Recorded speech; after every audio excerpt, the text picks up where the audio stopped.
Alors bonjour, bienvenue au Saint-Pierre. Cette semaine, moi, Éric Saint-Pierre et Joël, cette émission est rendue possible grâce à la collaboration de Vidéopod. Vidéopod, qu'est-ce que c'est? Joël, explique-nous donc qu'est-ce que Vidéopod. Vidéopod, c'est un service clé en main, c'est un studio portatif. On se déplace chez vous, on vous aide à créer votre podcast vidéo. C'est souvent pour des personnes qui ont des podcasts audio, on les rend possibles en vidéo, mais ça peut être aussi des personnes qui veulent faire des projets comme des YouTubers, un peu toutes sortes de trucs. Ce qu'on fait, c'est de l'assistance technique. On vous aide à réaliser votre projet, les mettre en ligne sur le web et un peu tout ça. Good. Ben, grâce à l'intervention de Joël et Vidéopod, on est rendu possible, l'épisode d'aujourd'hui est rendu possible, puis on a reçu, en fait, on a eu l'immense honneur de recevoir Anthony Vandram, qui est le fondateur de Poche et Fils. Poche et Fils, c'est une entreprise qui met des poches sur des chandails. C'est pas plus compliqué que ça pour le concept, mais bien sûr, ça a évolué, puis maintenant, ils font des boxeurs, ils font ils font des bas aussi, les chaussons. Les chaussons. En fait, Poche et Fils, c'est pas juste des poches. C'est ça qu'on a compris. Ouais, c'est que, dans le fond, Poche et Fils, c'est toute une façon de voir Oui, l'entreprise. exactement. Ouais, c'est comme beaucoup plus l'enveloppe qui est importante. Et c'est la façon de le vendre, c'est le branding autour. Anthony est une personne vraiment charmante. Je l'ai adoré, en fait. C'est le genre de gars avec qui tu as envie d'être ami. Là, il est vraiment sympathique, mais ça change pas le fait que c'est un excellent leader. Il sait où est-ce que son entreprise va. Il prend des risques, puis c'est un vrai entrepreneur. Puis il nous a parlé un petit peu pendant l'entrevue, justement, qu'ils sont en train d'exporter vraiment en France. On a parlé un peu des difficultés d'entrepreneurs. Puis, à un moment donné, il s'est changé en intervieweur, il s'est mis à m'interviewer, puis c'est ça qui s'est passé. C'est à peu près ça. Je pense qu'on va vous laisser avec l'entrevue avec Anthony Vandram de Poche et Fils. Tiens, bonne entrevue. Oh!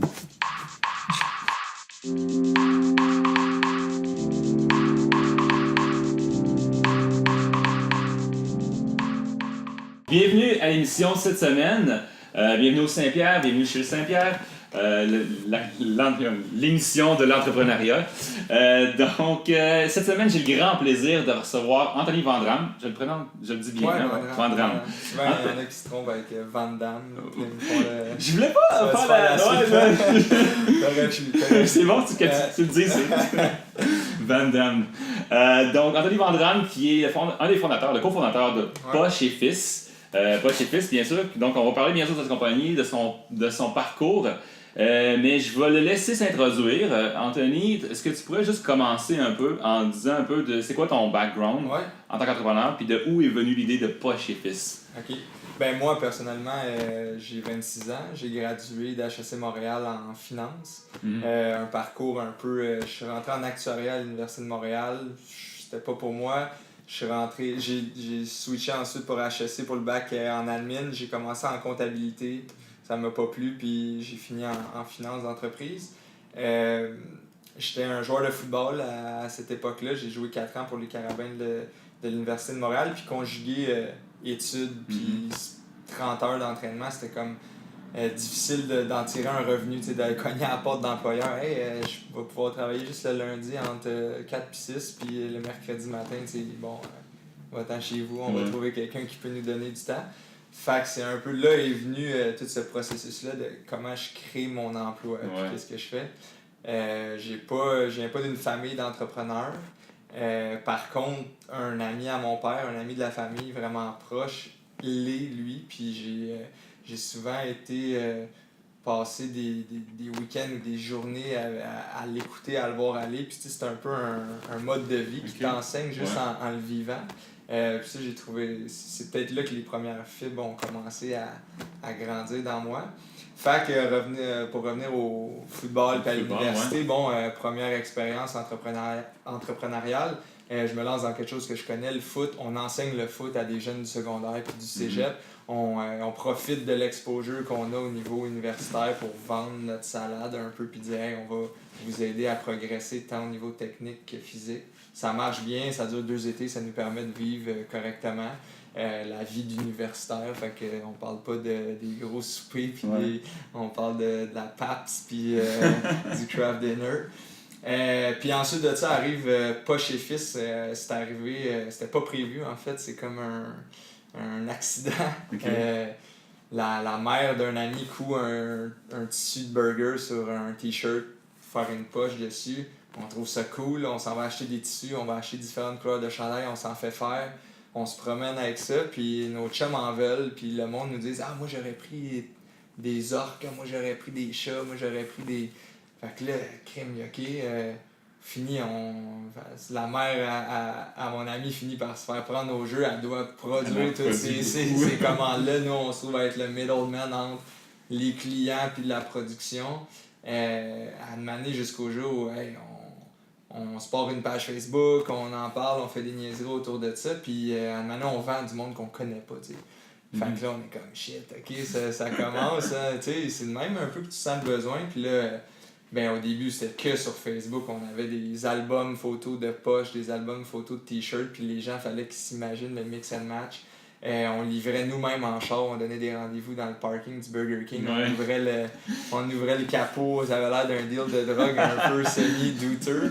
Fait que c'est ça, ça a commencé, tu sais, on s'est laissé vraiment prendre au jeu, puis on allait jusqu'à se frapper le nez. Tu sais, des fois, tu essaies de faire un plan, de tout prévoir, qu'est-ce qui peut t'arriver. Là, nous, c'était vraiment plus dans l'expérience, puis on va les rencontrer, les prochains problèmes, puis rendu là, je trosse notre instinct pour trouver des solutions créatives, puis c'est ça. Fait qu'au départ, l'idée m'est venue, j'étais avec les fils de la personne qui s'appelle José. Ultimement, eux, moins d'intérêt entrepreneurial à lancer ça. J'en parle dans le vestiaire de foot. Mon partner d'aujourd'hui qui a commencé l'aventure avec moi, Nick, qui lui est actuaire. Lui, il a fait le cheminement que moi, j'ai pas pris.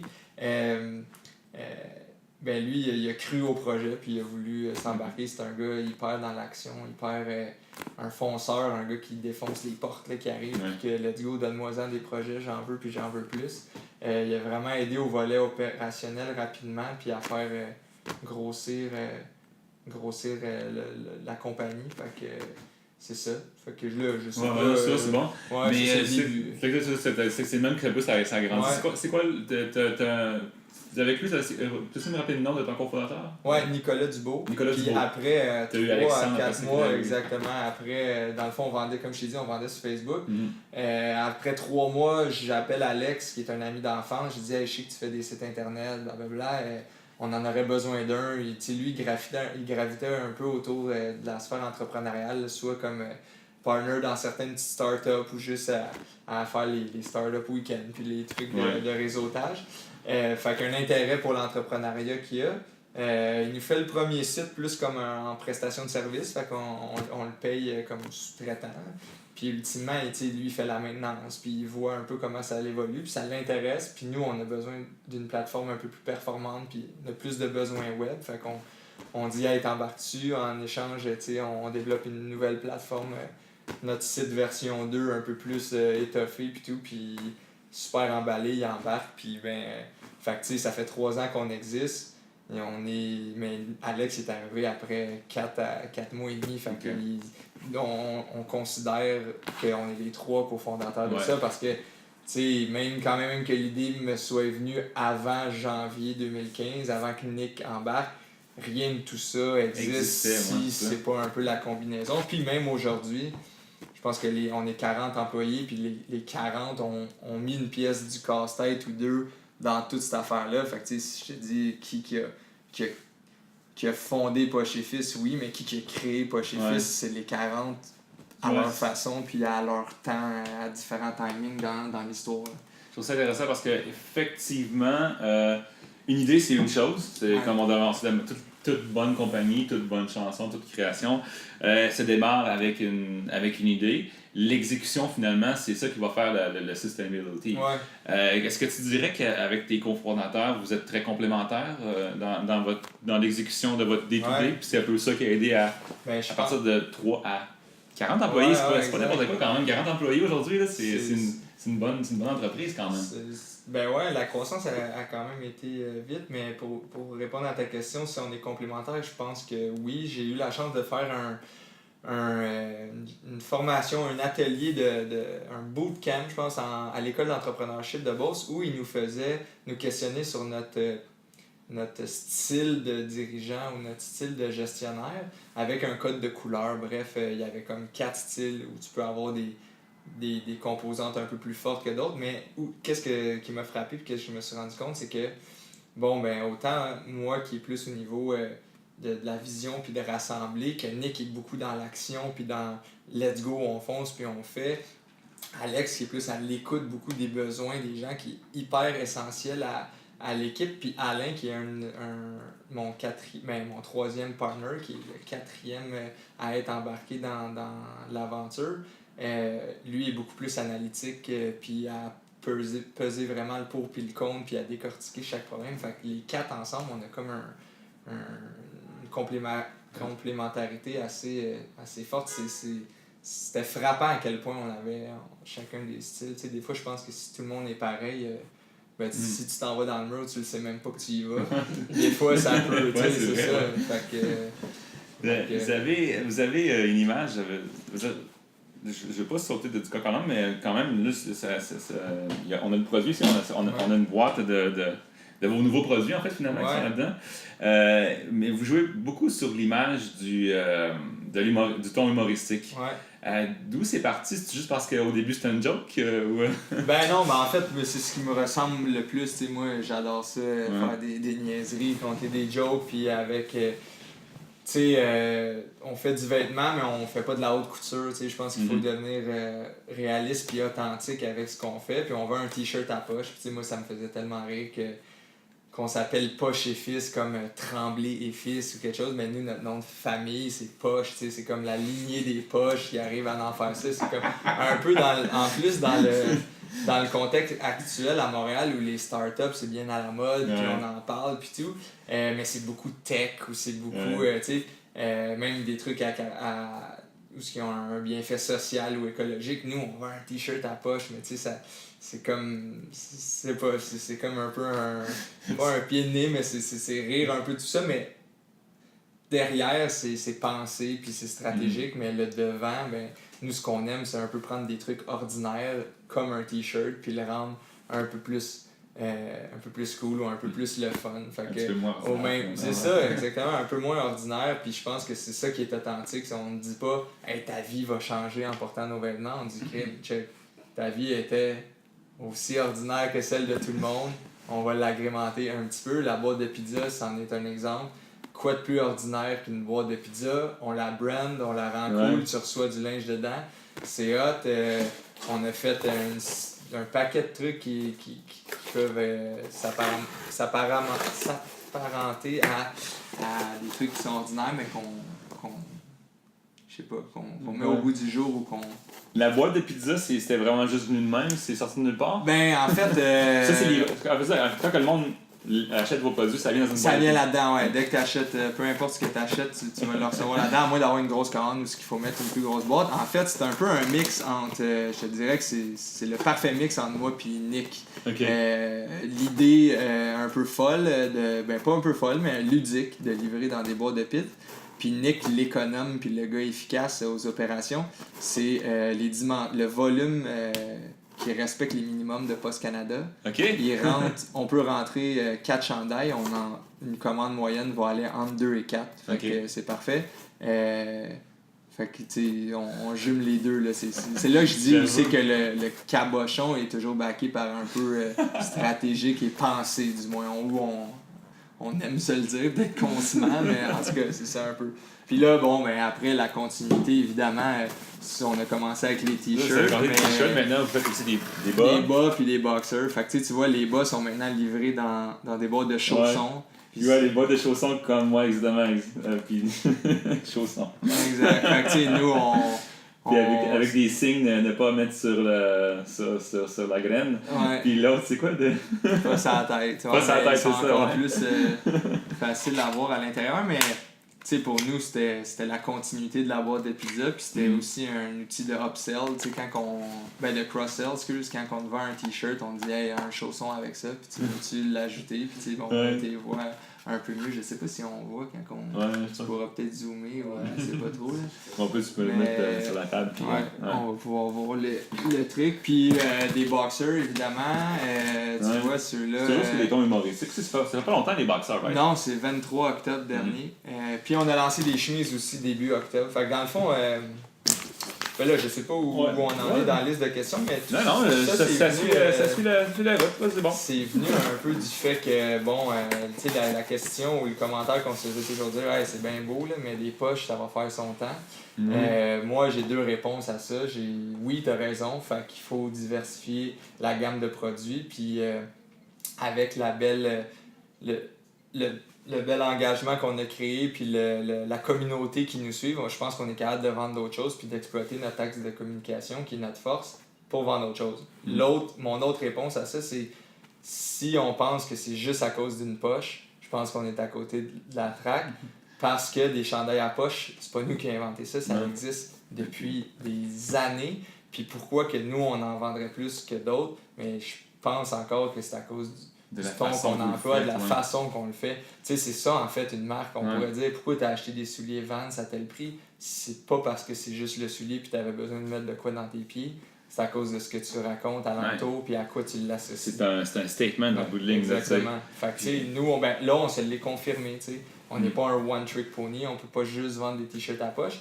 Ça fait moins d'1 mois que c'est lancé, puis les boxers, c'est 15% de nos ventes en ligne en ce moment. Les bas puis les chemises vont en représenter un autre 15%. Puis c'est juste le début, tu sais. Ces proportions-là vont juste grandir, puis on va être capable de vendre autre chose. Puis développer d'autres trucs. C'est fou parce que on parle d'un gars qui est un joueur de football à la base. T'as joué pour les Carabins pendant 4 ans, tu disais? Ouais, exact. Puis par après, t'as démarré une petite compagnie qu'on en reparlera plus tard. De vos 4, je pense, il n'y en a aucun qui sait faire des t-shirts à la c'est ça, 0. Vous n'aviez aucune compétence à monter une ligne d'assemblage ou à comment scaler up finalement une compagnie comme ça. Exact. Comment est-ce que c'est venu, ces skills-là, puis à qui que ça a été donné? C'est toi que c'était des t-shirts? En fait, tu vois, on s'est vite associé à une couturière d'expérience qui est graduée en design de mode qui s'appelle Rosalie, qui est également ma copine. Rosalie, mais elle a vraiment évolué dans son rôle. Au début, elle était la première couturière officielle. Après, Josée, qui était la mère de mon ami, qui était pas une couturière de métier. Fait que Rosalie a fait ça. Ultimement, les commandes deviennent trop grosses. Elle invite ses amis. Ultimement, elle a trop d'amis dans le garage. Fait qu'elle gère du personnel, elle gère des shifts, elle gère de l'inventaire. Puis ultimement, là, ça grossit, on veut développer d'autres trucs. Elle est là depuis le début. Elle est maintenant en charge du développement de produits. Fait que c'est elle qui deal avec les usines, c'est elle qui design, pas les motifs, mais le bas en tant que tel. Quel tissu on utilise, quelle forme il prend, les chemises, même affaire. Puis ça, c'est fait à Montréal au complet? En fait, les t-shirts vont être faits en Beauce à partir de 2018. Okay. Le design est fait ici. On a Greg puis Béatrice. Greg, c'est notre directeur artistique. Béatrice est illustratrice puis graphiste. C'est eux qui font les designs. C'est imprimé à Montréal, puis les poches sont posées à notre atelier aussi. Les bas, les boxers puis les chemises, ça vient outre-mer. Fait que un peu d'Asie, un peu d'Amérique latine. On visite les usines avant tout. Nous, il y a un aspect social aussi derrière ça. On est trop au courant. En fait, c'est bon qu'on le soit. Des espèces d'histoires d'horreur qui s'est passé comme au Bangladesh, puis des cadenas puis tout. Mais il y a des certifications qui existent. La réalité est financière derrière ça. Oui, c'est des salaires un peu...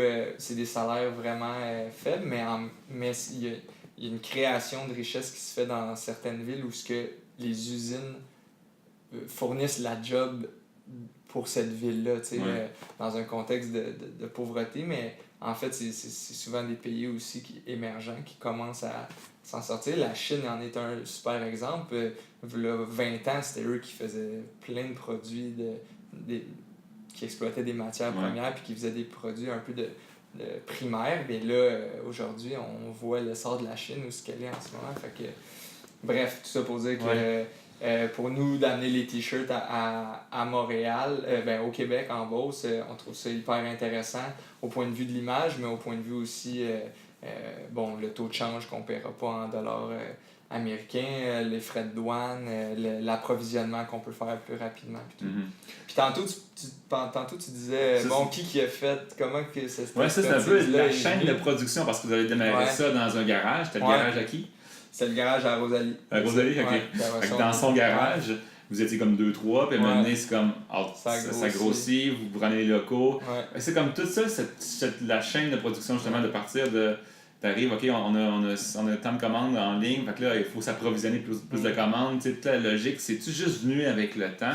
Ben, tu sais, mettons dans les 3 premiers partners, moi, Alex puis Nick, il y a Alex qui était vraiment dans qu'est-ce qu'il faisait, tu sais, parce que Alex, il faisait du web, puis là, il s'occupait du web avec nous autres. Moi qui ai gradué en finance, j'ai jamais géré les finances de Poche et Fils. Puis je m'occupais des ventes puis du marketing. Fait que c'est plus mes idées créatives qui ont servi au marketing, mais j'ai pas de. Qu'est-ce qui est cool du bac en admin, c'est que tu touches un peu à toutes les fonctions de l'entreprise, puis tu te spécialises dans une, évidemment. Mais oui, fait que moi, j'allais en marketing, puis Nick, actuaire, mais là. Mais tu sais, il y a un gros volet mathématique, puis en mathématiques, il y a un gros volet d'optimisation, puis ben Nick, il est fort là-dedans, puis ben, ça l'a servi, tu sais, à ça. C'est sûr que on rencontre des gens à tous les mois, puis au début, c'était à toutes les semaines, mais moi, j'en avais eu des cours d'optimisation de processus puis de gestion d'approvisionnement. Puis bon, on a rencontré ces professeurs-là, puis ils sont venus nous aider à revoir le flot d'opérations, puis à replacer des affaires. Puis c'est dans le cours à Nick qui s'occupe de tout ce qui est opération. Fait que lui, il a intégré tout ça un peu avec son savoir mathématique puis tout. Puis encore aujourd'hui, il apprend. Puis encore aujourd'hui, on a à apprendre à ce volet, tant à apprendre au niveau opérationnel que vente puis que marketing. Mais ouais, fait qu'on l'a un peu appris sur le tas. Mais tu sais, moi, je pense que tu peux déjà, en début, trouver des gens qui ont des connaissances puis des capacités pointues. Mais au début, il faut lancer l'idée. C'est dans l'action. Tu sais, moi, je crois que ça te prend des gens qui croient au projet puis qui sont prêts à mettre du temps, puis à pas dormir, puis même si ça va mal, à continuer. Tu sais, puis ça s'apprend pas à l'école. C'est pas hey, j'ai un bac en m'en crisser puis foncer. Ça n'existe pas. Exact. Tu sais, fait qu'en tout cas, c'est ça. Ultimement, ça vient. Ultimement, tu vas t'entourer de gens vraiment meilleurs que toi dans ce que tu fais. Puis c'est ça qu'on est en train de faire. On a engagé un gars qui s'appelle PO. Il est hyper fort en marketing numérique, puis bien meilleur que ce qu'on peut faire, puis ben là, il fait. Puis Greg, le DA, c'était ça, un gars hyper fort en design, puis en concept, puis à mettre des mots en images, puis tout, puis des lignes directrices, puis ben regarde, c'est hyper profitable, c'est le résultat de ça.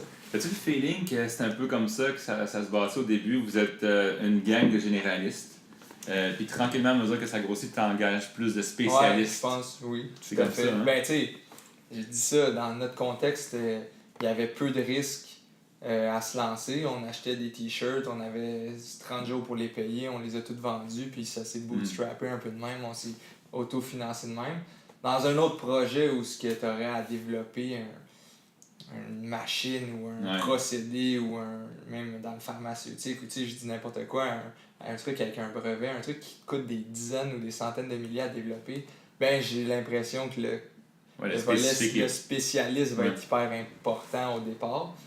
Mais oui, nous dans notre contexte on était beaucoup plus des généralistes, mais en même temps une business c'est une relation avec des clients puis une relation avec des employés. Puis là où je pense que de mon côté, où je suis généraliste en termes de fonction dans l'entreprise, mais je pense que ma spécialité, c'est ça, c'est de savoir m'entourer puis de trouver du monde. Fait que tu sais, si on était capable de dire ça, je pense que ça, c'est un rôle aussi à pas négliger, tu sais. Puis ça va t'en prendre un spécialiste là-dedans un peu. Exact. Tu viens de te parler de t'entourer. Est-ce que tu dirais, tu étais dans les carabins, est-ce que tu dirais que ton expérience en tant que joueur de football peut contribuer à ce côté rassembleur que tu as, puis peut-être à la rigueur plus leader aussi? Ouais, ben honnêtement, je pense que oui. Tu sais, t'es 80 dans une équipe de foot. C'est pas vrai que tous les gars dans le vestiaire, ça serait tes amis en dehors. Mais là, t'es tous ralliés à une cause. Non seulement ça, mais t'as les partants, les réservistes, les gars qui seront pas habillés au jour des matchs. Mais tout le monde doit travailler dans le même but. Puis lui qui joue pas doit être capable de dire à lui qui est partant, hey, fais ta job comme du monde, sans que ça soit paru comme de la faute, de la compétition négative. Mais en tout cas, fait que c'est une espèce de belle dynamique. Puis on a eu la chance de gagner un championnat canadien qui était la première fois dans l'histoire de l'Université de Montréal. Mais on n'alignait pas une équipe meilleure que les autres sur papier. On avait juste une cohésion ensemble puis un esprit d'équipe vraiment fort. Puis notre coach pour moi, c'est comme un dirigeant d'une entreprise parce que c'est ça aussi. Il y a des ressources à gérer. Il arrive un jour de match, puis il gère ses ressources, mais au même titre, on est ses employés, puis au même titre que moi, la personne au marketing, j'ai bien beau lui dire attrape le ballon de même, il sait comment l'attraper, puis il faut juste que j'y fasse confiance qu'il va l'attraper comme du monde. Mais je peux lui dire hey, je pense qu'on va faire ce jeu-là, puis je pense que tu vas jouer à droite de lui parce que tu vas être encore mieux exploité. On va exploiter encore plus tes forces, puis c'est lui qui va te lancer à la balle. Parce que lui, je pense qu'il va bien te lancer, puis ça va connecter, mais c'est pas moi qui dis comment lancer. Je pense que j'ai dit toi, tu vas lancer. Puis après ça, t'es spectateur un peu de ça, puis c'est le même en business. Trop souvent, on pense que c'est les dirigeants en avant. Moi, je pense que c'est totalement le contraire. T'es en arrière, puis tu te laisses guider par ceux qui sont sur le terrain, puis qui voient, puis qui, fait que pour revenir au foot, Danny Machocha, qui était notre coach, mais qui selon moi est comme le CEO de la patente, on avait notre objectif, notre vision à long terme, gagner le championnat, puis on le ramenait à une phrase clé qui va me rester toujours, c'était « win the day », gagne ta journée. Aujourd'hui, qu'est-ce que tu as fait? Es-tu meilleur que hier? Puis être meilleur que hier, c'est pas être plus gros, être plus vite, être plus fort, c'est t'as-tu appris quelque chose? T'as-tu rencontré quelqu'un? T'as-tu confirmer ou infirmer une hypothèse, t'as-tu avancé? Parce que demain, si t'es la même personne que t'étais aujourd'hui, mais t'as une journée de moins à vivre, fait que t'as perdu, tu sais. Fait que win the day, pour moi, c'était comme bien plus gros que juste pour le foot, pour une pratique. Ça s'applique à tout dans ta vie. Puis de le découper en journée, ça fait bien moins peur que de dire hey, comment qu'on s'en va gagner un championnat. On l'a jamais gagné. Là, c'était non. Gagne ta journée, là, puis le scoreboard, il va s'occuper de lui-même. Gagne ta journée à la job, puis la business, son rendement va s'occuper de lui-même. On pense aux chiffres, non. T'as-tu fait ce qu'il fallait que tu fasses aujourd'hui? Fait que c'est ça. C'était tellement une belle école, ça résumait un peu une mission, une vision, puis des valeurs qu'on a. Intéressant. Ouais, vraiment intéressant. Puis, tu sais, en tant qu'équipe, justement, on fait encore un parallèle avec le sport. Ouais. Mais il y a des jours que tu perds, il y a des jours que tu gagnes. Puis c'est la même affaire en entreprise. Il y a des bouts où est-ce que c'est comme tu passes des journées ou tu passes des semaines ou tu passes des mois où est-ce que tu n'atteins pas tes chiffres ou il faut que tu mettes t'as 3 employés, t'as trop d'employés d'une sorte qui s'en vont ou ça marche pas avec tes nouveaux employés que tu as engagés. Ouais. Est-ce qu'il y a des moments ou un particulier qui te vient en tête que tu aimerais. En fait, j'aimerais que t'en parles d'un. Puis comment est-ce que tu as passé au travers de ce moment-là, je te dirais? Parce qu'il y en a généralement beaucoup. Tu sais, c'est comme si c'était une entreprise qui n'a pas de problème. C'est ça. En fait, je sais pas ce que ça fait, mais. Ouais, puis encore là, des problèmes, ça dépend comment tu les regardes. Ouais. Je trouve qu'un problème, tant que tu te dis, hey, ça va vraiment bien, pas chez Fils, on a un problème, ça veut dire que ça peut aller encore mieux. Comme moi, je trouve ça hyper encourageant. Ceci dit, des problèmes, c'est souvent dans des relations interpersonnelles, quand t'es beaucoup de monde, quand t'arrives à 20, 30, 40, c'est pas 40 personnes, c'est 40 fois 39. Les liens sont rendus multipliés. Là, une personne avec 39, l'autre avec les 38 autres, c'est factoriel en fait. Fait que c'est comme plein de relations, puis là, pas des jeux de pouvoir nécessairement, mais des besoins de reconnaissance à gauche, à droite, c'est une dynamique assez spéciale puis hyper enrichissante, mais qui amène son lot de problèmes. Fait que des fois, c'est en partner, on n'est pas d'accord sur une certaine vision qu'on veut que ça prenne. Je me souviens de notre passage à l'œil du dragon. Oui, c'est vrai, ça avait passé là, ouais. Ça a été un des moments tournants, puis un des moments où on aurait pu en profiter le plus, qui semble être le moment le plus heureux dans l'affaire. Mais nous, en partner, ça avait été difficile. Pourquoi? Parce que on s'entendait pas nécessairement sur on veut-tu qu'il rentre, on veut-tu pas qu'il rentre, c'est-tu les personnes qu'il nous faut, à quel prix, puis tout. Fait que là, ça a été tough. Mais en même temps, un moment tough pour se dire, OK, comment qu'on s'aligne. Tu sais, souvent, t'arrives d'un moment tough parce qu'il y a des questions que t'as pas osé dire ou qu'il y a des trucs que t'as gardés. Là, ça l'arrive, t'as plus le choix, tu confrontes ça, puis ça fait avancer, au final. Si tout le monde autour de la table, qu'est-ce qu'il dit, c'est pour te défendre, le bien-être de Poche et Fils et non leur bien-être personnel, ben, je pense que c'est positif. Des fois, évidemment, il y a des renvois à faire, il y a des embauches qui n'ont pas nécessairement toujours été aussi prometteuses qu'on pouvait le penser. Ouais. Sinon, des coups, tu sais, moi, au niveau marketing, on a fait des trucs où on a mis beaucoup de sous dans certaines, en y croyant vraiment, puis finalement, tu sais, on s'est trompé, ou des commandes de fournisseurs qu'on a acceptées, même s'il y avait un petit défaut, finalement, on s'est rendu compte que c'était plus gros que ça, on a perdu beaucoup de milliers de dollars en stock. Quand là, une fois c'est correct, deux fois, ben là, t'es quasiment en train de... T'as pas appris nécessairement, on dit mais... fool me once, shame on me, Ouais. fool me twice, shame on... Non, c'est comme ça. Ouais, shame on you, shame on me. Ouais, exactement, tu sais, c'est...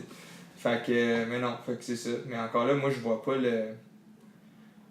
Faut distinguer les erreurs des mauvais coups. Ouais. Je sais pas trop comment dire. Ouais, Tu sais, les Japonais, ils perdent une culture où ce qui encourage l'erreur. Tu sais, Ouais. trompe-toi, tu vas apprendre quelque chose. Tu sais, fait que ici, je trouve que c'est vraiment mal vu. Hey, Chris, tu t'es trompé. Puis ça fait que je trouve que ça peut nuire. Ça fait que t'oses moins. Tu sais, quand t'as peur de te tromper, tu risques moins. Pourtant, ce qui est le plus beau à atteindre, là, c'est l'autre bord du risque puis l'autre bord de la peur. Là. C'est hey, qu'est-ce qui. Oui, non, ça marchera pas. Il y en a un paquet de monde qui vont te le dire pourquoi ça marchera pas, mais il est où la personne qui te le dit pourquoi ça pourrait marcher? Ben, toi, si tu y crois, go. Fait que l'erreur, pour moi, c'est pas mal si tu apprends de ça puis que tu te répètes pas toujours. Il y a un proverbe qui dit si tu veux aller vite, tu vas tout seul. Si tu veux aller loin, tu y vas en groupe. Ouais. À quel point tu as le feeling qu'avoir des associés comme toi, tu as 3 associés qui sont avec toi, qui te supportent, pas qui te supportent toi, mais que vous vous supportez ensemble, ça contribue au succès finalement d'aller plus loin, puis de voir plus loin, puis voir plus grand pour Poche et Fils? Ben encore là, tu sais, on serait fou un peu de penser qu'on a la science infuse, là, fait que de confronter des points de vue puis d'accueillir cette confrontation-là, c'est bon. Des fois, quand ça va mal, que l'autre te dise ah non, ça va bien aller, puis l'inverse, quand c'est le contraire, ben ça fait du bien. Fait que, tu sais, je vois... Puis encore là, moi, je ne vois pas comme on connaît un certain succès en ligne, mais il y a des business qui génèrent tellement plus en bien moins de temps. Puis tu sais, on a une belle exposure sur les médias sociaux, fait que peut-être qu'on est vu comme, tu sais, c'est hot, ça marche, mais je veux dire, c'est pas, on n'a pas la formule. Tu sais, chaque formule est différente. Mais j'ai l'impression que trop souvent, il y a des entrepreneurs qui veulent tout contrôler dans leur truc, puis je pense que c'est ça qui les freine. Tu sais, ils ont peur de déléguer parce que ça sera pas bien fait, puis si c'est pas bien fait, je perds des clients. Tu sais, attends une minute, là.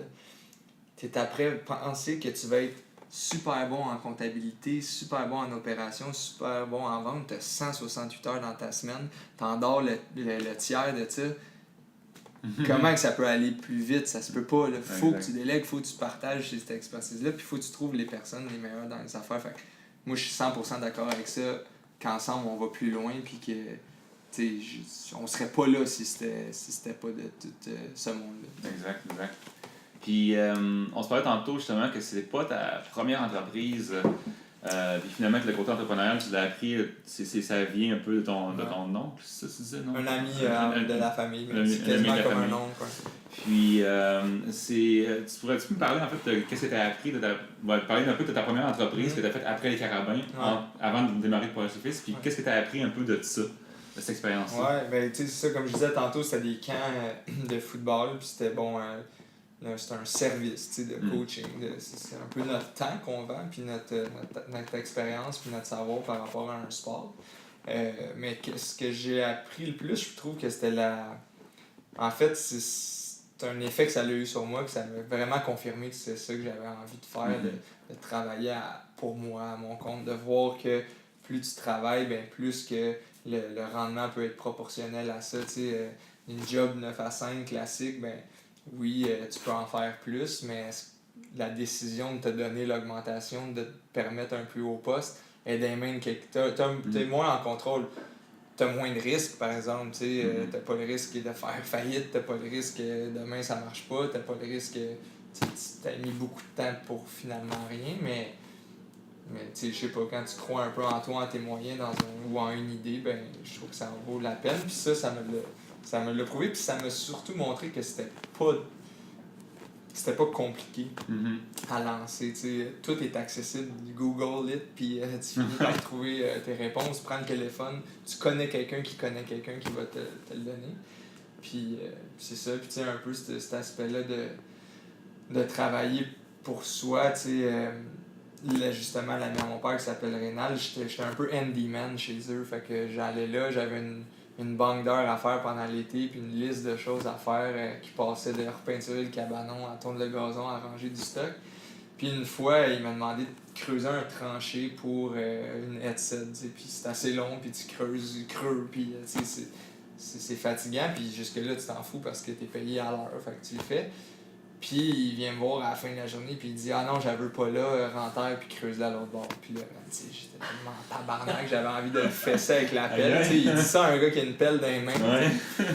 Fait que là, je finis ça, puis lui, il est dans la cuisine en attendant, puis il check un peu, mais moi, j'étais en tabarnak, puis il le voit, là, puis c'est sûrement que je soupire, puis que je lâche des petits calls. Puis à la fin de la journée, normalement, je m'en vais le voir, puis je dis « Hey, j'ai fait tant d'heures. » Ah, merci encore, c'est l'ami à mon père, je m'en vais pas comme d'une job, je m'en vais dire « Hey, salut », des fois, je pogne un verre d'eau, un popsicle, n'importe quoi. Là, je suis parti, puis il m'en a reparlé, puis il m'a dit « Tu veux-tu faire ce qu'un autre t'a dit? Tu veux-tu devoir redéplacer une tranchée parce que l'autre a changé d'idée, ou tu veux la mettre où c'est que toi t'avais pensé au départ qui était la bonne place? » Fait que ça m'est resté un peu, c'est comme une leçon que je sais pas si c'était prémédité de son bord ou pas, ou tu sais, en tout cas, j'ai trouvé ça, ou peut-être qu'il s'en voulait, fait qu'il essayait de faire passer ça pour une leçon, mais je sais pas, non, mais honnêtement, ça a quand même été marquant, parce que tu vois, je m'en rappelle encore comme si c'était hier, puis j'imagine que chaque personne a un peu ce moment-là d'une façon ou d'une autre. Des fois, c'est en lisant un truc, en parlant avec un autre. d'épiphanie, on voit. Puis là, ça a été ça, tu sais, fait que j'ai fait shit, ça me gosse que, tu sais, je l'aurais fait autrement, sûrement, s'il me l'avait pas dit de la mettre là, je l'aurais peut-être mis déjà à la bonne place, puis j'aurais évité tout ça, fait que... Ou t'aurais appris à vivre, avec le fait que c'est ton erreur, mais tu dis, moi c'est là pareil que je la veux, puis j'assume. Ouais, c'est ça. Comme... Mais j'avais même pas eu le choix de dire, non, je pense pas qu'elle devrait aller là, tu sais. Fait que... Encore là, peut-être que pour d'autres personnes, puis c'est totalement légitime, je ne sais pas où ce qu'elle va, dis-moi donc où tu veux, puis je fais ça, puis après ça je rentre, puis je vais à mes autres occupations, puis crime, c'est bon aussi, en autant que tu sois bien là-dedans, tu sais, si t'es pas content de tes conditions, puis tu chiales tout le temps sur ton boss, sur tes décisions, ben fais quelque chose, tu sais.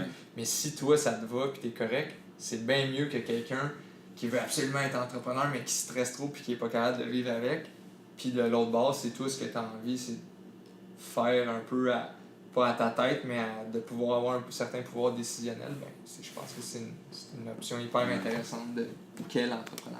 Tu t'amènes un excellent point que généralement que j'aime parler. C'est qu'il y a une tolérance de l'ambiguïté à m'amener aussi en tant qu'entrepreneur. C'est qu'à m'amener, comme tu l'as dit, tu n'as pas toujours la réponse à tout, mais à m'amener, il faut que tu prennes une décision qui sera peut-être pas la bonne, puis tu sais que c'est peut-être pas la bonne, tu sais que l'autre à côté est peut-être la bonne, mais il faut que tu en prennes une. Puis il faut que tu l'assumes.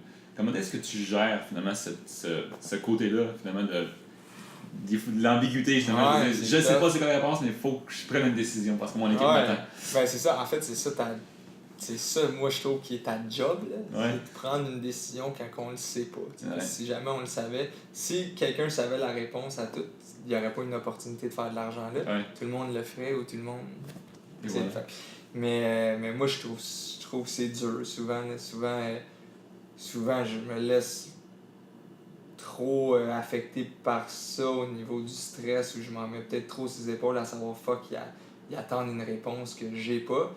Quand récemment au final, je parlais avec on est en train on cherche à développer hors Québec. Puis, au début on essayait en Ontario puis tout, puis moi je trouvais que d'adapter ce qu'on fait en anglais, ça allait être tough. Fait qu'on se dit, hey, les gars, j'y crois à France. Je pense que avec notre équipe, on parle la même langue qu'eux, mais en adaptant pour les réalités du marché, on est capable, avec une équipe similaire, d'atteindre 66 millions d'autres personnes. sans savoir si c'est vrai ou pas ce que je dis, mais j'y crois. Fait que, OK, go, on y va. Finalement, c'est long à démarrer, puis tu sais, ça fait 1 an, plus ou moins 1 an qu'on travaille là-dessus, puis c'est long, puis on n'a pas toujours les réponses qu'on veut. Puis ultimement, peut-être que la solution, c'était d'aller au Canada anglo, puis... Fait que là, moi, je me mettais beaucoup de pression à que ça marche, puis tout. Puis tu sais, Nick, il me dit, man, partage-les, ce stress-là, on le vit tout un peu, mais nous, tu sais, on le sait que tu n'auras pas la réponse absolue, puis une affaire qui marche, c'est sûr, mais partage tes questionnements, puis tout, puis on va essayer de prendre la décision qui, selon tout le monde autour de la table, fait comme, OK, on y croit. On sait pas si ça marche, mais on y croit, puis je trouve que ça a été quand même, puis ça, c'est récent, tu sais, qu'on a eu ces discussions-là, puis je trouve que ça l'a vraiment aidé de dire, tu sais, après, quand tout le monde signe je suis d'accord avec le plan, ben, tu sais, si ça l'échoue, ben, au moins, il y a personne qui a dit, hey, moi, je pense que si on me l'avait demandé, j'aurais fait autrement. Fait que je pense que c'est applicable à un développement de marché, à qu'est-ce qu'on fait pour le prochain lancement de produits ou des initiatives plus petites. Fait que, tu as parlé que vous êtes en France présentement, puis le but c'est d'expandre. Moi, c'est toujours le but de l'entreprise, c'est d'être devenir plus gros, dans certaines mesures. Est-ce que vous avez une vision ultime, genre de gros, je dirais une immense montagne à monter, justement, comme on parlait tantôt, comme si un jour après l'autre sur la montée de la montagne. Mais est-ce qu'il y en a une espèce de gros goal que vous avez ensemble, que vous avez seté pour Poche et Fils? Mais tu sais, moi, je trouve ça tough de voir aussi loin. Tu sais, ça fait 3 ans, puis pour moi, ça fait comme une éternité. Là, tu sais, puis demain, tu me dis dans 2 ans, vous êtes où? C'est tough. Tu sais, nous, on s'est dit, bon, là, le focus, c'est sortir du Québec. Tu sais, là, avant ça, c'était sortir du Québec et lancer d'autres produits pour confirmer qu'on peut avoir une marque. On commence à le faire puis à le confirmer. Là, c'est sortir du Québec. Fait qu'évidemment, pour les 2, 3, 4 prochaines années, c'est sortir du Québec ou je peux pas te le garantir. En ce moment, on travaille sur la France, puis on va travailler aussi sur le Canada anglais et les États-Unis. Donc, à voir où est-ce que la réponse va être la meilleure. Au départ, on se disait que Poche et Fils, c'était d'habiller le Québec une poche à la fois. C'était drôle, puis ça fitait avec ce qu'on était. Puis jusqu'à un certain point, c'était une carotte assez loin pour des gars qui connaissent rien aux vêtements puis au web au départ, avant qu'Alex arrive, pour se dire que ça nous tenait en haleine tout le temps, puis ça nous faisait courir, puis go, là, ultimement, on dit ok, c'est correct, le Québec, on commence à être connu, puis tout. Puis moi, au-delà du vêtement, je pense que Poche et Fils, sa force, c'est son ton, puis sa communication. Fait que je pense qu'on pourrait arriver, ultimement, à vendre autre chose. Fait que je veux pas que je tiens à ce que la mission de l'entreprise soit pas reliée aux vêtements, soit pas nécessairement de habiller le Québec. Moi, je veux que, ultimement, ça soit que les gens me disent pas. Tu sais, au départ, les commentaires, c'était où c'est qu'elle va être la poche sur le bas, où c'est qu'elle va être la poche sur le boxer. Je pense pas qu'on veut être associé nécessairement à la poche. Tu sais, on a changé notre logo récemment. Avant, c'était une poche avec PF dedans. Maintenant, c'est juste le PF. Là, je dis plein d'affaires pour. Ce que je veux dire, c'est. On pourrait vendre autre chose, tu sais.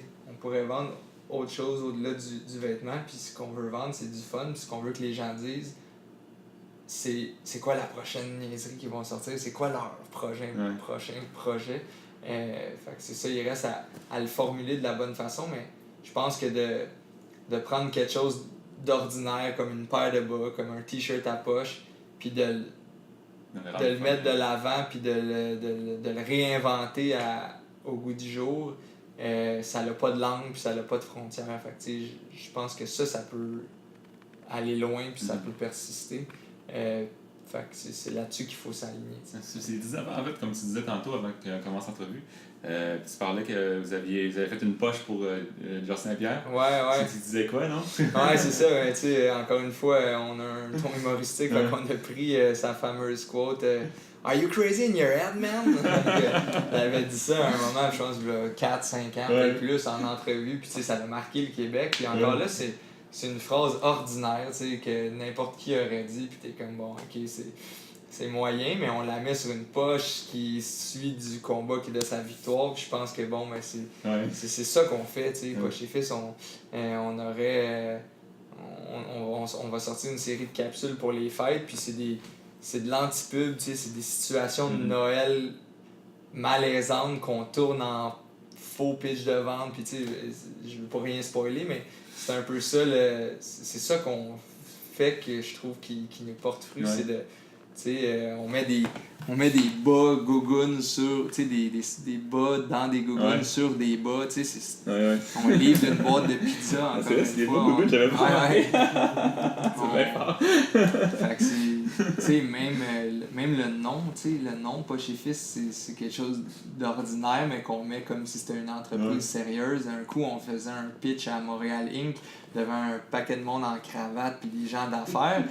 Puis nous, ce qu'on disait, c'est saviez-vous que avant 2015, c'était des millions de personnes qui pouvaient pas choisir la poche qu'ils allaient mettre sur leur chandail, Puis on le tournait à joignez-vous à la cause. Puis dans quel monde voulez-vous élever vos enfants? Un monde sans choix de poche. J'aimerais dire que le contenant, il est pro, puis il est comme. C'est ça look, là, c'est pas lettre, là, mais le contenu reste cabochon, ludique, l'humour. J'aimerais avoir les termes exacts, c'est ça que je cherche en ce moment. C'est juste dit, là. Ouais, c'est ça, mais c'est ça. J'aime bien le mot cabochon, c'est correct aussi. C'est comme de montrer qu'on n'est pas obligé de se prendre au sérieux, puis on utilise des techniques que des marques de vêtements font, mais je trouve souvent t'es dans le fla-fla, puis t'es dans le vendre du rêve, mais nous, ça reste authentique avec ce qu'on est, puis on rit un peu de ça. Ça frôle des fois l'autodérision. C'est intéressant, ça se démarque justement des autres entreprises de t-shirts puis de ça. C'est comme un point, tu sais. Vous n'irez pas vous battre contre H&M, ça n'a pas de sens. Mais vous utilisez votre ton, vous utilisez votre image, puis vous partez avec ça, puis c'est ça qui fait que ça continue à grandir. C'est intéressant. En tant qu'entrepreneur, généralement, c'est comme tu as besoin d'avoir un niveau de confiance en toi pour avancer, finalement.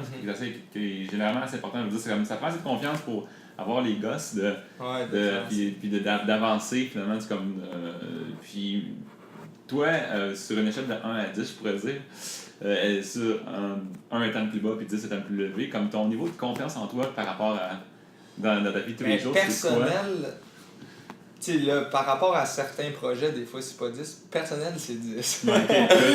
C'est 10, puis je le dis en riant, puis honnêtement, je pense que tout le monde devrait essayer de maxer ça au top. Là, je lisais la biographie de Mike Tyson, au-delà du personnage que c'est le gars qui avait une confiance de fer quand il entrait dans le ring. Là. C'est le gars qui je vais gagner, je vais le battre, le gars, mais en arrière de ça cache un genre de... Faut que tu back ça, tu sais. Quand tu t'es prononcé que tu allais le faire, là, faut que tu le back. Si t'es quelqu'un de parole puis que tu as une certaine fierté, faut que tu le back. Fait que ça fait que tu travailles encore plus. Puis tu sais, la confiance, c'est de croire en tes moyens. Puis de croire en tes moyens, c'est ultimement d'être honnête avec qui que t'es. Puis tu sais, d'avoir confiance, c'est pas de dire « je suis capable de tout faire ». Ça veut dire « je sais que ça... Je peux l'apprendre, puis je sais que ça, je peux trouver la personne qui va me le dire, puis je sais que ça, je le saurais pas, fait qu'est-ce que j'en fais, pour moi, c'est un peu plus ça, la confiance, c'est pas d'être aveugle puis de se sentir immortel, c'est plus de se dire, je crois en moi, puis tu sais, au bout de la ligne, je vais arriver, tu sais pas quand est-ce que tout ce passage-là sur Terre s'arrête, puis quand même que tu y aies cru jusqu'à la dernière journée, ben le seul moment aussi que ça fait mal, c'est quand tu y crois plus puis que tu te dis « Ah shit, j'ai écrit tout ça là », ben arrange-toi pour y croire jusqu'à la seconde où c'est que tu crèves. T'sais. C'est comme hey, mon idée, mon idée elle va marcher, mon idée de je sais pas moi, de lampe qui parle, ça va marcher, ma lampe qui parle, puis ça va marcher. Compte-toi là, cette histoire-là, jusqu'à temps que tu crèves, t'auras jamais échoué. C'est toi qui décides quand est-ce que t'échoues. Fait que là, je donne un exemple hyper caricaturé, puis extrême pour illustrer mon point, mais tu sais, la confiance ou la non-confiance en soi, c'est souvent ça, le premier obstacle à quelque chose. Ah non, je serais pas capable. Tu t'es déjà sorti de la course, tu sais. Ah, je le gagnerai pas le 100 mètres. Ben, ok, c'est sûr que tu le gagneras pas. Tu vas même pas participer. Tes chances de réussite en le faisant pas sont de 0%. Tes chances de réussite en le faisant augmentent au moins à 0.0001%. Il existe une chance que tu l'ailles. Fait que de se faire confiance, je pense que c'est important. Après ça dépend le projet, puis toi par rapport à ce projet-là. Mais à titre de personne, moi, je dirais c'est 10, puis j'encourage tout le monde à avoir 10, puis 11 s'il faut, puis tu sais, c'est ça. Puis tu sais, ça te dégage aussi, ça, tu sais, quand tu rencontres du monde, ah ouais, lui, il a confiance en lui, ça se peut qu'il se trompe, mais Crime, il est allé avec toutes ses convictions, puis c'est ça, exactement, il est pas allé de reculons, il n'y a rien de pire que quand il va un peu de reculons, tu sais. Good. Toi, ton niveau de confiance? C'est pas moi dans l'entrevue. Mais non, mais c'est... Bon, ok. Non, ouais, si on tourne l'entrevue de bord, j'avoue, là, j'avoue que personnellement, j'ai eu longtemps une atroce peur de confiance en moi comme, qui est très, très, très basse. Puis justement, avant de démarrer cette entrevue-là, c'est comme, on dirait que mon niveau de confiance descend à moins 10, genre.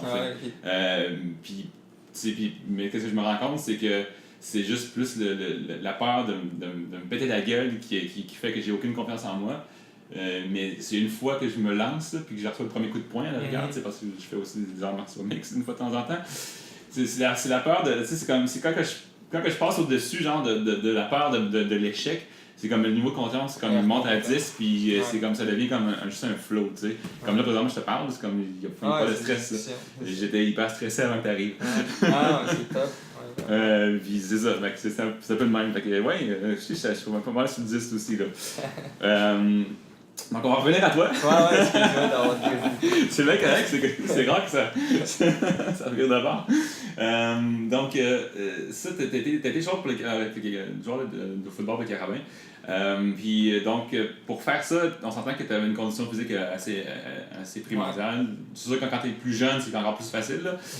Mais tout de même, tu avais besoin d'avoir une routine, j'imagine aussi, une routine d'entraînement. Aujourd'hui, la routine personnelle pour un entrepreneur comme toi, que tu es rendu, qu'est-ce que ça prend comme place? Est-ce que tu es un gars qui va se lever tôt? Est-ce que tu as des rituels qui te mettent en confiance?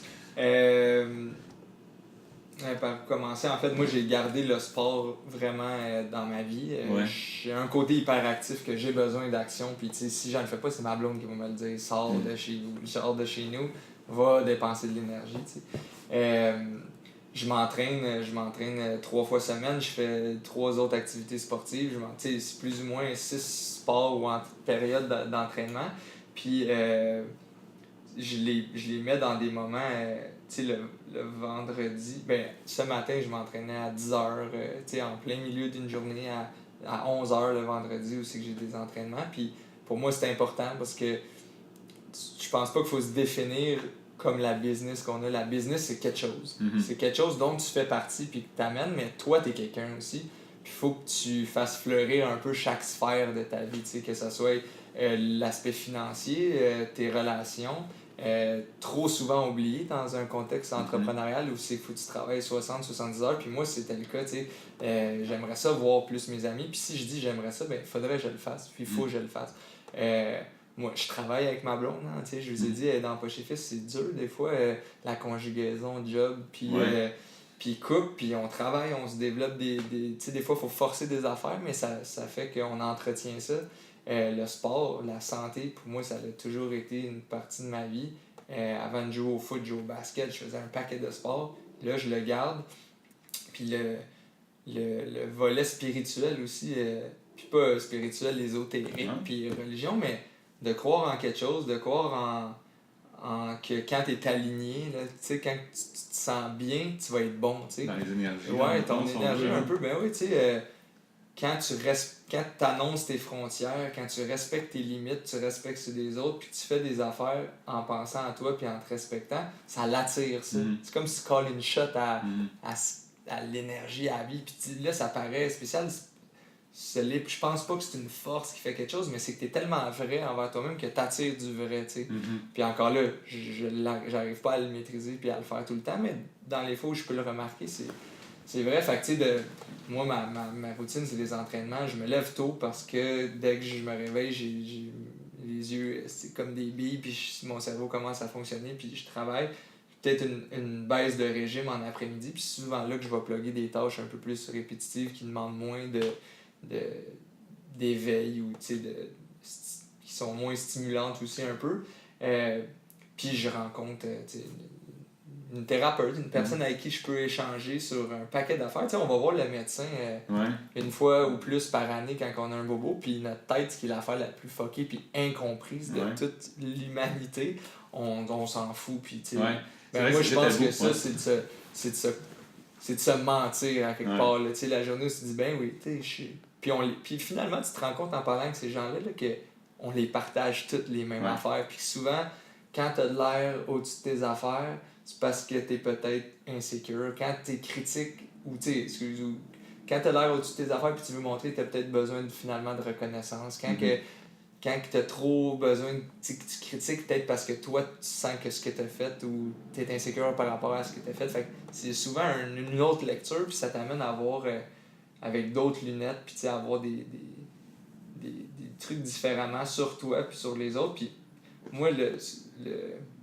ce que je remarque le plus de tous les grands entrepreneurs à succès ou les gens que tu peux lire, ou des fois tu checkes c'est quoi leur étude, c'est quoi, il y en a un paquet, c'est anthropologie, sociologie, c'est des gens qui connaissent vraiment bien l'humain, il faut que tu connaisses hyper bien l'humain pour savoir comment ils vendent, puis quelle corde tirer pour susciter telle émotion, puis ils vendent, puis quand ils sont après faire des speeches, t'as envie de les suivre, mais c'est parce qu'ils comprennent qu'est-ce qui se passe dans le corps de l'autre, puis pour comprendre qu'est-ce qui se passe dans le corps de l'autre, il faut bien que tu comprennes qu'est-ce qui se passe dans le tien, avant tout. Fait que c'est un travail. Moi, je pense que ça, c'est un volet hyper important d'apprendre à se connaître, puis c'est ça. Puis c'est vrai que c'est tabou de rencontrer des gens qui c'est comme t'as un problème mental. Regarde, on en a. Dans l'annonce, là, on en a tout un peu à certaines échelles. Là, on vit toutes les mêmes affaires. On a toutes des fois peur. On a tous besoin d'être aimé. On a tous besoin d'une petite tape dans le dos des fois.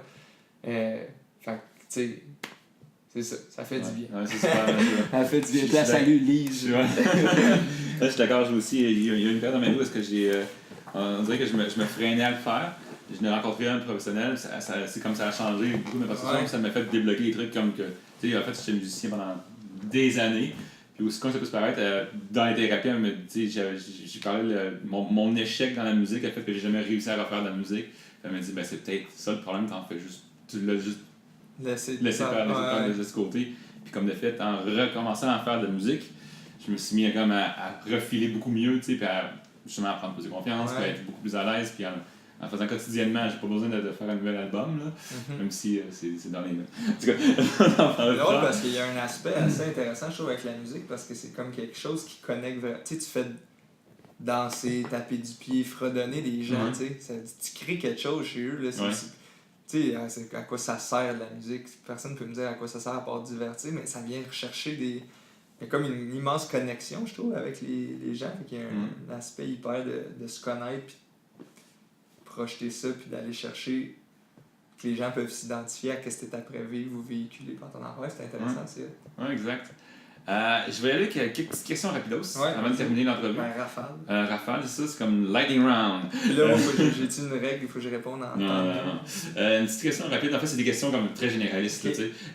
Tantôt, on a parlé rapidos de livres. Est-ce que tu as un livre que tu recommanderais finalement, ou que tu as lu, qui t'a vraiment inspiré dans ta vie? J'en ai plein. Vas-y, honnêtement, récemment, Scaling Up, qui est un des livres hyper intéressants qui parle non seulement de stratégie, mais des gens alentour de ça, puis de comment, dans le fond, Scaling Up, comment grossir, comment passer aux autres niveaux. J'ai trouvé ça hyper intéressant, puis ça m'a amené des questions sur justement notre vision, notre mission, nos valeurs d'entreprise et tout.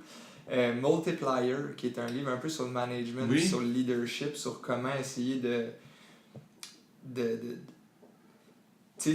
comment essayer d'engager les gens, puis de les aider à ce qu'ils se développent, puis qui t'aident eux aussi, puis qu'après ça, c'est comme donner au suivant un peu, genre, comment cette personne-là peut elle aussi, après, aider les autres. Puis si tu t'assures de ça dans ta business, ben, n'importe qui rentre va être pas un peu pris en charge, mais va rentrer dans cette culture-là. Puis là, je dis ça comme si on faisait ça, on le fait pas, on le fait pas encore assez bien, c'est utopique, mais c'est un peu cette mentalité-là. Sinon, un paquet de trucs sur l'organisation du temps puis la gestion des priorités, tu sais, Seven Habits of Highly Effective People, je pense que c'est un des livres les plus lus, mais tu sais, quand c'est comme un... Ça va te suivre toute ta vie, tu recheck ta page, c'est comme une bible. C'est un baseline, c'est ça, oui, genre. Tu recheck, sharpen tu sais, c'est quoi mes priorités, tu sais, fait que... Sharpen the mind, je sais pas, tu sais... Puis encore là, certains, c'est des livres...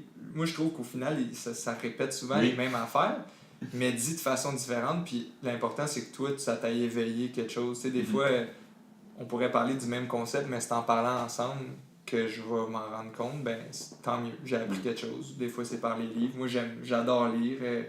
Encore là, j'ai mon côté un peu trop dans la performance. Je prends des notes, je me fais des résumés, puis je veux le finir, même si je trouve que c'est plate. Fait que ça, c'est les autres affaires qu'on parle avec Lise. Mais ouais, fait que c'est ça. Fait que je m'étire pour tes questions. Non, c'est correct. Est-ce qu'il y a des outils que tu utilises dans la vie de tous les jours qui rendent ta vie plus facile, plus effective, comme par exemple des applications mobiles ou des sites web ou simplement des journaux finalement dans lesquels tu écris? Ouais, j'ai... Ben moi je suis un méga fan de Outlook. Ah, ok, good. Moi je suis que sur là-dessus, c'est pro, je gère mes trucs. T'sais, un des trucs de gestion du temps, c'est que si tu penses 2 fois à une tâche, genre c'est qu'il faudrait que je fasse la vaisselle, puis là tu y repenses, c'est que je devrais. Là t'as perdu du temps, puis tu te stresses. Quand tu passes devant la vaisselle, là, puis faudrait que je la fasse, soit t'as fait là ou ta place dans un moment où tu vas en faire. Là, tu te l'es sorti de la tête, puis là, tu peux être efficace à ta prochaine tâche. Il n'y a rien de pire que faire une tâche en pensant aux 3 autres qui s'en viennent. Mais quand tu trustes un peu ta façon de faire puis ta mécanique, qui, pour moi, c'est Outlook puis un genre de truc de notes où que quand je pense à une idée, je la mets là, puis après ça, je viens la plugger où c'est que ça doit aller. Mais pour moi, ça fait que je réduis mon niveau de stress, puis si je fais confiance en cet outil-là, je sais que rendu là, je vais le faire, l'affaire qu'il faut que je fasse. C'est déjà placé dans mon horaire. Fait que ça, c'est l'outil que j'utilise le plus. Après, évidemment, en ce moment, j'ai délité les notifications de mes applications. Quand dans ma plage, je réponds à mes courriels, je vais y répondre. J'ai pas besoin de le voir tout de suite que j'en ai reçu. Ton téléphone, c'est ton meilleur ami, mais ton pire ennemi. 3 nouveaux messages. Tu t'en vas t'entraîner, tu ressors 3 messages, 2 appels. Là, tu sais, t'as reçu sur telle boîte courriel, sur l'autre, sur Facebook, sur Slack. Christy, ça n'a plus de sens, tu sais. Je ferme ça, puis quand tu les ouvres, ben là, t'es à 100% dedans parce que tu t'es déjà mis dans ce mode-là. C'est un peu des outils de gestion de temps. Intéressant. J'imagine, en t'entendant parler, toi, t'es pas un snoozer, right? Non, je suis pas un snoozer, non. Lève-toi. Toi, c'est comme le téléphone, pas le téléphone, mais le canard sonne, c'est comme debout. Ouais, exact. C'est une habitude, donc finalement, c'est une habitude de vie que mais j'ai l'impression que tu développes, ça se développe, là, c'est comme biologique un peu. Tu sais, prends quelqu'un qui a travaillé 3 ans, qu'il fallait qu'il se lève à 6 h du matin, je suis pas mal certain que le week-end, il y a de la misère à se réveiller plus tard que ça, ou que pour les années d'après. Ça devient comme biologique ou physique là, de se réveiller là. C'est ça. Après ça, t'as un paquet de monde en tech qui travaille la nuit, qui ont des vies un peu plus nocturnes. Puis, moi, je crois pas au 9 à 5. Oui, le 9 à 5 dans un contexte où c'est là que la majorité des personnes vivent parce que c'est là qu'il fait soleil. T'as une boutique, t'as besoin de monde de 9 à 5. Dans un contexte de job qui a un volet créatif ou qui a un volet où ce que tu peux être seul à travailler, travaille donc dans le temps où c'est que tu es le plus performant. Fait que moi, c'est souvent plutôt le soir, moins. Fait que tôt le matin, je clenche des affaires. Puis j'aime le sentiment de il est 10 h, je me suis entraîné, j'ai mangé, j'ai répondu à mes courriels, j'ai fait un paquet d'affaires. Le monde dort encore, man. Puis moi, ma journée est déjà faite ou presque. Puis là, tu sais, c'est que j'aime ça. J'ai pris de l'avance, ces autres. Absolument. J'ai pris de l'avance, dormir, continuer à dormir. Mais non, puis tu sais, eux, dans le fond, ils peuvent dire, hey, check les payes, moi, je travaille la nuit, tu sais. Moi, je me repose. Ouais, c'est ça. Fait que... Non, c'est bon, c'est chacun ses habitudes. C'est une raison de laquelle pourquoi je fais cette émission-là. C'est Et c'est pas tous les entrepreneurs qui ont la même routine. Justement, j'écoutais un truc, Mark Andreessen, c'est comme un des investisseurs les plus. Andreessen Horowitz, c'est comme la plus grosse, les plus gros investisseurs, parmi les plus gros investisseurs de Silicon Valley connus en tout cas. Puis le gars, il a 0 horaire de vie, là, c'est comme il se lève, il se lève genre à 10 minutes avant son premier meeting, là, genre, il y a un premier meeting à 11h, puis il va se lever à 10h30, genre, puis il va s'en aller à son meeting. Mais le gars, il est pas performant pareil, c'est comme quand il y a le temps d'être là, il est là, il fait ce qu'il a à faire. C'est comme, il n'y en a pas de bonne ou mauvaise façon. Non, je pense pas non au bout de ligne, c'est ta façon. Mais des fois, il y a du monde qui va se dire essaye donc de te lever plus tôt, puis quand tu l'essayes, tu réalises que ça marche. Mais on cherche ça, on cherche des absolus, je trouve, comme humain à cause qu'on a peur. Qu'on cherche des absolus. C'est quoi le meilleur lunch d'un entrepreneur? Top les 10 meilleurs livres de Mark Zuckerberg. C'est on s'en calisse-tu, honnêtement. C'est vrai. Non, mais c'est ça, on cherche des absolus. Ça, c'est comme si on fallait prendre une photo au temps T à aujourd'hui de ce qui est bon à faire. La réalité, là, c'est que demain, ça se peut que ça le soit pas. Exactement. Puis après-demain, ça se peut que ça se... Fait qu'il n'y a rien de mieux, je pense, que d'être flexible par rapport à ça, puis de faire ce qui, aujourd'hui, te semble être la meilleure affaire. Tu sais, c'est comme un enfant, on est encore des enfants, on prend un peu de ce que nos parents nous donnent pour un certain temps, on en jette, on en reprend, on en a qu'on va garder toute notre vie. C'est la même affaire, je pense, dans n'importe quoi. Ça, que tu sois entrepreneur ou pas, il n'y a pas de... Ouais, exact. Après, tu sais, imagine, tu te dis, ah ouais, c'est vraiment ça qu'il faut lire, puis tu te ramasses à lire quelque chose que tu n'as pas envie de lire. Ouais, c'est ça, Tu exact. vas lire pas pour les bonnes raisons, puis tu n'en retiendras pas les bonnes affaires, la même affaire. Ben, hey, faut toujours que je m'habille pareil, check que Mark Zuckerberg. Chris, si toi, ça te tente de t'habiller différemment parce que ça t'apporte autre chose, fais-le. Lui, sûrement que ça y a. En fait, il s'habille comme il veut. Il s'habille pas comme il s'habille. C'est pas le vêtement, c'est de la pensée derrière. Il s'habille comme il veut. Fait que toi, habille-toi comme tu veux, ça va s'exprimer d'une autre façon. Exact. On va rappeler ça comme ça. Je tiens vraiment à te remercier d'avoir pris le temps finalement, de nous partager ton parcours, tes intérêts, puis ce que tu fais, puis ton mindset. J'adore du monde comme toi. J'adore les entrepreneurs. C'est comme ça. Moi, ça m'inspire à continuer. Ça m'inspire et j'espère que ça inspire beaucoup de monde à se lancer aussi. En fait, tu fais partie justement de ce monde-là, finalement, qui moi, personnellement, comme ça me drive de rester entrepreneur et de continuer à lancer d'autres entreprises parce que ça se peut. Des succès comme Poche et Fils, parce que c'est un beau succès, sérieusement. Puis moi, je souhaite longue vie aux poches. Donc, mais avant de terminer totalement, j'aimerais te poser une dernière petite question, comme c'est une petite question rapidos inspirante. Évidemment, qu'est-ce que tu dirais selon toi qui est la définition d'un entrepreneur? Caroline, ça, c'est une bonne question. C'est drôle parce que, parenthèse, là, moi, je m'étire, le monde qui va regarder ça va dire assis, lui, il parle. Ouais. Mais, tu sais, c'est drôle parce que à HEC, à maîtrise, j'avais un cours d'entrepreneuriat. Puis, tu sais, on étudiait des définitions d'entrepreneurs. Puis, c'était comme. C'est quelque chose de bizarre. Moi, je ne sais pas comment le dire. Je ne sais pas c'est quoi un entrepreneur, mais je sais que t'as pas besoin d'avoir une business pour être un entrepreneur. Puis où je m'explique, tu peux t'entreprendre. Pour moi, c'est ça, c'est s'entreprendre. Puis s'entreprendre, pour moi, c'est je veux aller là, puis là, c'est pas rapport de lancer une business, ça peut être je veux faire les Olympiques. Je veux faire la compétition de samedi prochain à Magog, ou je veux monter les rangs dans cette entreprise-là. T'as un but, t'as une certaine mission, puis à court terme, t'as une vision sur 12 mois, 18 mois, 24 mois, puis tu te mets des petits objectifs, puis tu te drives, puis ça respecte tes valeurs ou les valeurs de ce que tu crées. Fait que pour moi, un entrepreneur, c'est ça. Puis t'as pas besoin d'avoir une business pour le faire, tu peux entreprendre ta vie puis le faire. T'sais. Good. Fait que peu importe ça soit. Ah, c'est parfait ça. Ben, merci à toi pour ton temps et pour l'invitation. J'ai hâte de voir aussi ce que les autres vont avoir répondu de ça. Puis c'est intéressant. Ouais. Puis, juste pour terminer, en fait, on peut retrouver finalement les produits de Poche et Fils sur Poche et Fils. Oui, pocheetfils.com.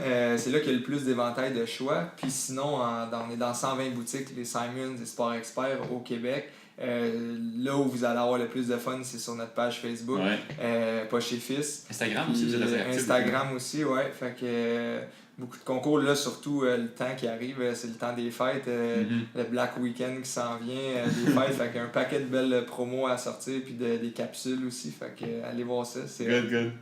Merci. Donc, merci. À la prochaine. Ciao, là.